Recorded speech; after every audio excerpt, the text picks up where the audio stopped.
आज का ये एपिसोड शुरू करने से पहले एक छोटी सी बात। क्या आप भी अपना पॉडकास्ट बनाने की सोच रहे हैं? तो एंकर ट्राई कीजिए। ये पॉडकास्ट बनाने का सबसे आसान तरीका है। नंबर 1, ये फ्री है। नंबर 2, इसमें कई सारे ऐसे टूल्स हैं जो आपको अपने फोन और कंप्यूटर पर रिकॉर्ड और एडिट करने की फैसिलिटी देते हैं। नंबर 3, आप अपने पॉडकास्ट को डिस्ट्रीब्यूट भी कर सकते हैं, जिससे इसे स्पॉटिफाई और दूसरे प्लेटफॉर्म पर सुना जा सके।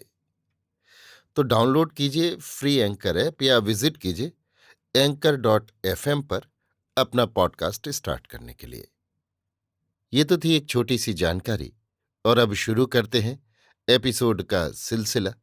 तो आज के एपिसोड में लीजिए सुनिए आचार्य चतुर्सेन शास्त्री के लिखे उपन्यास वयम रक्षामः का 72वां भाग, रंग में भंग, मेरी यानी समीर गोस्वामी की आवाज में।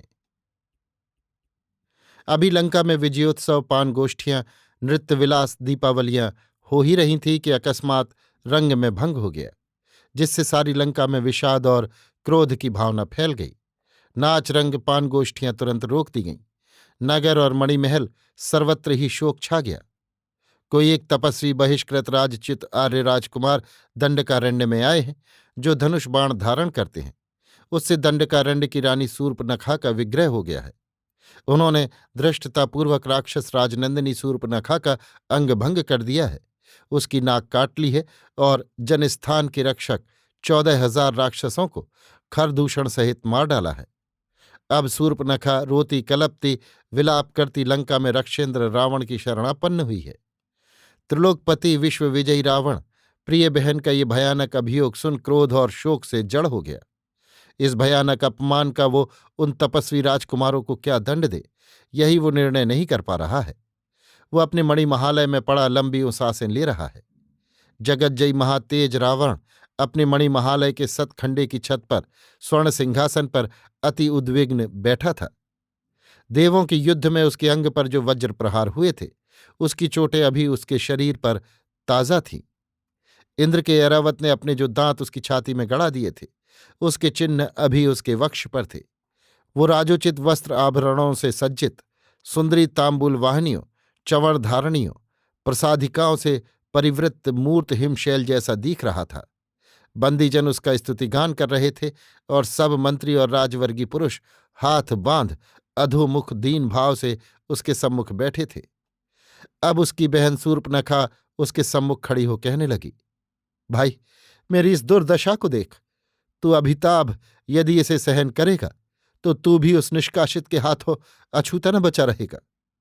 रावण ने विपन्न बहन को खिन्न नेत्रों से देखा, फिर कहा, बहन, धैर्य रख। रावण को क्रुद्ध करके यमराज भी सुख से नहीं जी सकता। तू विस्तार से उस आर्य राजपुत्र का वखान कर। क्या वो संपूर्ण देवताओं और यम, कुबेर, दिक्पालों सहित जनस्थान में आया है? वो दाशरथी राम कहाता है। उसके साथ उसकी पत्नी सीता और एक भाई है। उसने मुनि का वेश धारण किया है, परंतु है वो धनुर्धारी और प्रचंड योद्धा। उसने अकेले ही बात की बात में खरदूषण सहित हमारे 14,000 राक्षसों को मार डाला है। दाशरथी राम, श्यामगात सघन कृष्ण काकपक्ष, विशाल वक्ष, प्रलंब बाहु, वही है, वही है। उसके कंधे बैल के समान पुष्ट हैं, भुजाएं गोल और घुटनों तक लंबी हैं, सुदर्शना कमनीय कांति है, उसे दिव्यास्त्रों का महाज्ञान है। तो उसके साथ सीता भी वही है, शीरध्वज की अयोनिजा वीर शुल्का। रावण के नेत्रों में जनकपुरी के यज्ञ के धनुर्भंग का चित्र घूम गया।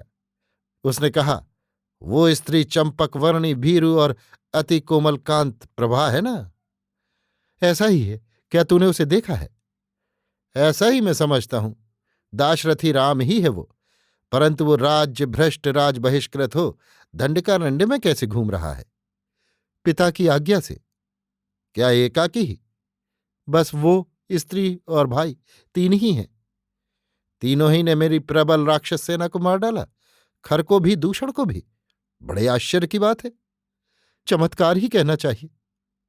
कदाचित उसका एक चमत्कार मैंने देखा है, ऐसा मुझे स्मरण होता है, परंतु ये विग्रह क्यों हुआ? अकारण ही भाई। मुझे सूचना मिली वहां जनस्थान में एक नया तरुण तपस्वी आया है और एक नया आश्रम बनाकर रहने लगा है। तेरा आदेश था कि ऐसा न होने दिया जाए, सो मैं स्वयं ही उसे देखने गई। वहां मैंने उसे देवताओं के समान रूपवान पाया। उसका मुख तेजस्वी, भुजाएं विशाल और नेत्र कमल के समान थे। ठीक है, वही है। उसे देख मैं सकामा हो गई। मैंने उससे पूछा, हे सुंदर पुरुष, तपस्वी के वेश में सिर पर जटा धारण किए और संग में स्त्री लिए, धनुष बाण से सुशोभित तू कौन है और यहां मेरे इस जन स्थान में किस प्रयोजन से आ बसा है? इस कथन में तो कोई दोष नहीं था। तब उस पुरुष ने कहा, सुंदरी, मैं पराक्रमी महात्मा दशरथ का पुत्र राम हूं। मेरे साथ मेरी पतिव्रता पत्नी सीता और आज्ञाकारी भाई लक्ष्मण है। हम लोग माता पिता की आज्ञा से प्रेरित हो धर्म पालनार्थ यहां दंडक वन में निवास करने आए हैं। अब तुम भी अपना परिचय दो। उस पुरुष के वचन सुनकर मैंने कहा, मैं विश्रवा मुनि के पुत्र रावण त्रिलोकपति की बहन शूर्पणखा हूं। प्रबल कुंभकर्ण और धर्मात्मा विभीषण मेरे भाई। इस दंडकारण्य की स्वामिनी मैं ही हूं। ठीक कहा। तब उस पुरुष ने कहा, जानकर प्रसन्न हुआ। अब यहां आने का कारण कहो। तब मैंने अपना अभिप्राय उससे कहा कि मैं प्रतिष्ठित रक्षवंश की राजपुत्री हूं। तुझ पर मेरा काम भाव है। तू मुझे पत्नी भाव से ग्रहण कर। मेरा बल अप्रमेय है। मेरा भाई त्रिलोकपति है। मुझसे संबंध करके तू सुप्रतिष्ठित होगा। ठीक कहा, ठीक कहा। परंतु उस पुरुष ने कहा, मेरी पत्नी मेरे साथ मौजूद है और तुझ जैसी सुलक्षण और स्वाधीन भर्तका के लिए सौत का होना दुख का कारण हो सकता है। उस पुरुष ने ठीक ही कहा। परंतु मैंने कहा, इस मानुषी स्त्री का क्या? इसे तो मैं अभी मारकर खा जाऊंगी। फिर तू और मैं साथ साथ वन पर्वतों शिखरों में स्वच्छंद विचरण करेंगे। इसमें अनुचित क्या था? पर उस पुरुष ने कहा, इससे अच्छा तो ये होगा कि ये मेरा छोटा भाई लक्ष्मण है। इसके साथ स्त्री नहीं है, तो इसी से विवाह कर ले। इसके साथ तुझे सौत का डर भी नहीं है। मैंने देखा कि वो पुरुष भी कमनीय है। मैंने उसके निकट जाकर उससे कहा, अरे पुरुष, तू भी मेरे ही समान रूपवान है, गुणवान है। मुझे तेरी भार्या बनना स्वीकार है। तूने उस पर अनुग्रह ही किया। परंतु उसने कहा, मैं तो दास हूं। मेरी भार्या बनकर तो तुझे दासी ही बनना पड़ेगा। तेरा अनुग्रह उसने अस्वीकार किया। इस पर मुझे क्रोध आ गया और मैंने कहा, इस मानुषी स्त्री के ऊपर तुम लोग मेरा तिरस्कार करते हो, मुझसे ठट्ठा करते हो। ठहरो, मैं अभी इसे खा डालती हूं।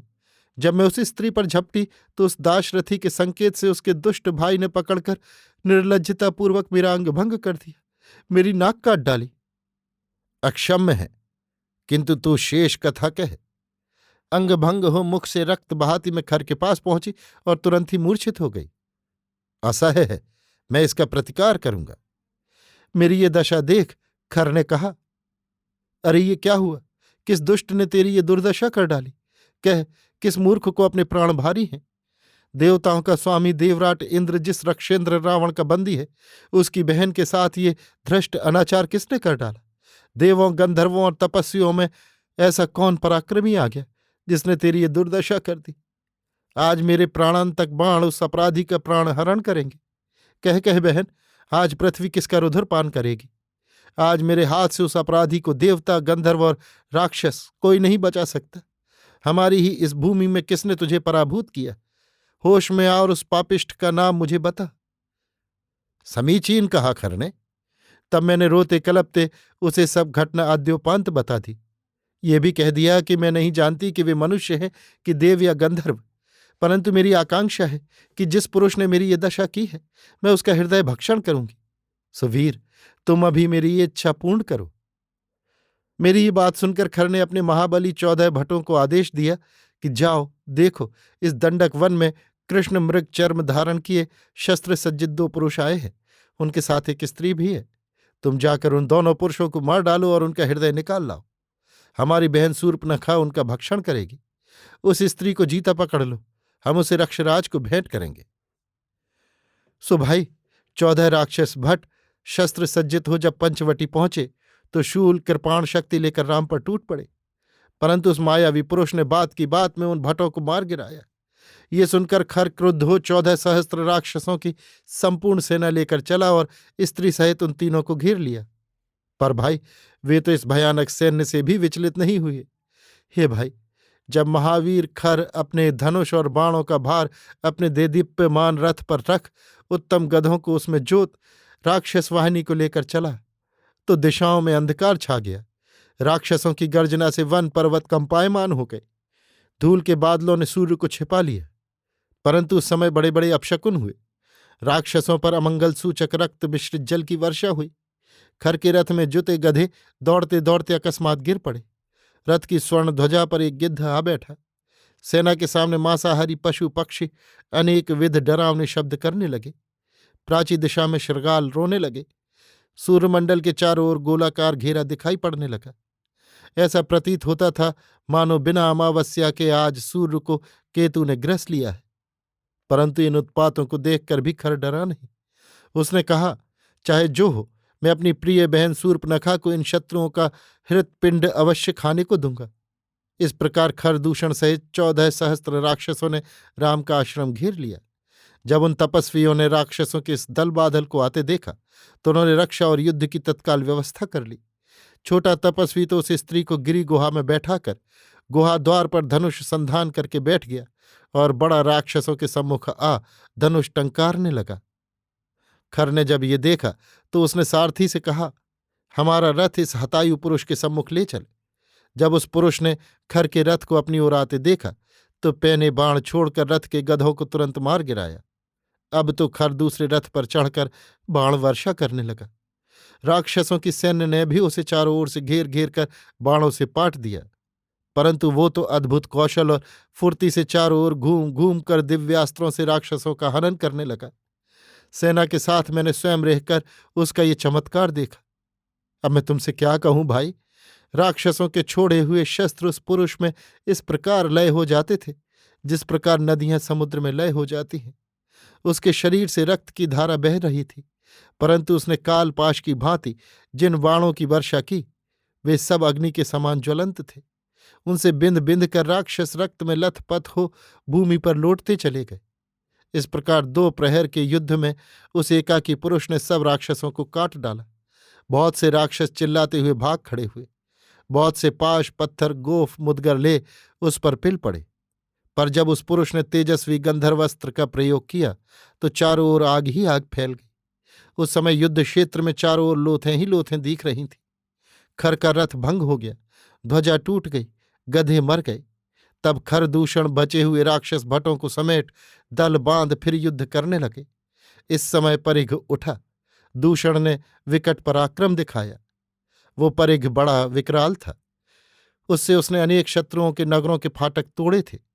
वो उस भयंकर लोहे की कीलों वाले परिघ को लेकर ज्यों ही झपटा, उस पुरुष ने 10 बाण उसके मुख में मारे जो उसके हलक को चीरकर ब्रह्मांड के पार हो गए।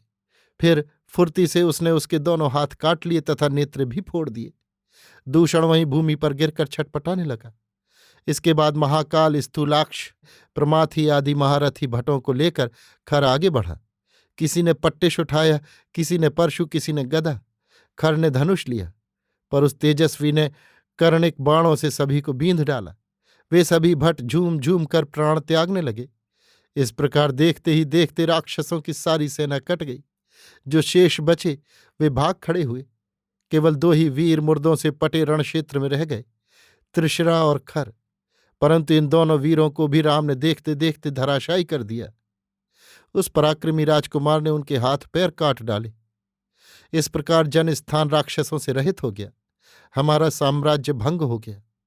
भाई, युद्ध क्षेत्र में ही घावों और रक्त से भरे हुए उस तपस्वी राजकुमार का शरभंग, अगस्त आदि तपस्वियों ने अभिनंदन किया। मैं तो खीज के मारे मर गई। मेरा जीवन धिक्कार के योग्य हो गया। तूने जब मेरे पति का वध किया था, उस असह्य दुख को न सहकर मैंने चितारोहण करना चाहा था। उस समय तूने मुझे उस काम से रोक दिया था।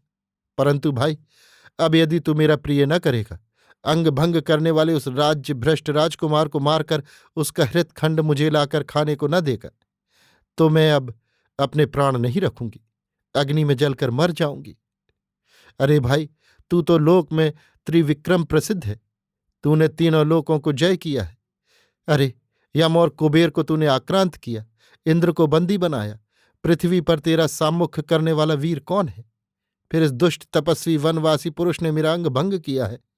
मैं तो उससे विवाह कर उसे प्रतिष्ठित करना चाह रही थी। मैं त्रिलोकीपति रावण अजय कुंभकर्ण की बहन इंद्रजीत मेघनाद की बुआ आज ऐसी विपन्न अवस्था को पहुंच गई। अरे भाई, जब तक तू उस तपस्वी कुकर्मी कुमार उसका हृतखंड मुझे खाने को नहीं देता और उसकी उस मानुषी स्त्री का हरण कर उसे अपनी दासी नहीं बनाता, तब तक तेरा त्रिलोकीपति होने का दंभ केवल विडंबना है। और ये तो ध्रुव समझ कि राक्षसों का अब अंत ही आ गया। आज नहीं तो कल राक्षसों का पराभव ही होगा। मंत्रियों के समक्ष बहन शूर्पणखा के ऐसे मर्मांतक वचन सुनकर रक्षेंद्र रावण वज्र गर्जना कर उठा। उसने कहा, मैं अग्नि को भी भस्म कर सकता हूं, सूर्य के प्रकाश को भी बुझा सकता हूं। मृत्यु मेरे भय से कांपती है, सो मेरे रहते उस क्षुद्र मनुष्य ने तेरी ऐसी दुर्दशा कर डाली। महाबली, खर, दूषण और त्रिशरा सहित मेरे 14 सहस्त्र राक्षसों को उसने अकेले ही मार डाला। ये तो उस चमत्कार से भी बढ़कर है जो मैंने जनकपुर में देखा था, परंतु मैंने तो उसे निपट बालक ही समझकर छोड़ दिया था। मैं ऐसा जानता तो वहीं सब नृपतियों के सम्मुख उसे मारकर वो स्त्री छीन लाता। कुछ ठहर कर फिर रावण ने कहा, शूर्पणखा, तू विषाद न कर, मैं अभी जनस्थान जाता हूं। उस पुरुष का हृतखंड तुझे खाने को और गर्म रक्त पीने को दूंगा, चिंता न कर। इस पर अकंपन ने बद्धांजलि होकर कहा, रक्षेंद्र प्रसन्न हो, आज्ञा पाऊं तो निवेदन करूं। उस बहिष्कृत राजकुमार के साथ जो स्त्री है वो विश्व की अनिंद सुंदरी है। अभी उसने यौवन की देहरी में पैर ही रखा है। उसके सब अंग प्रत्यंग सुघड़ और सलोने हैं। वो संसार की सब स्त्रियों में अमूल्य रत्न है। हे महाराज, उस शीलवती की सुषमा का मैं कहाँ तक बखान करूं। सो मुझ दास का तो निवेदन है कि आप छल बल से उस रमणी को हरण कर लाइए। इससे बहन शूर्पणखा का बदला भी चुक जाएगा और वो हतभाग्य तपस्वी मानव कुमार उसके वियोग में रो रो कर आप ही मर खप जाएगा। मंत्री अकंपन की ये युक्ति रावण को जच गई। धनुर्यज्ञ में रावण ने सीता की जो लज्जा विनम्र कमनीय कांति देखी थी वो उसके मन में बसी ही थी। उसने संतुष्ट होकर कहा, ऐसा ही होगा। मेरा रथ तैयार करो, प्रभात होते ही मैं जनस्थान को जाऊंगा। अभी आप सुन रहे थे आचार्य चतुर्सेन शास्त्री के लिखे उपन्यास वयम रक्षामः का 72वां भाग रंग में भंग, मेरी यानी समीर गोस्वामी की आवाज में।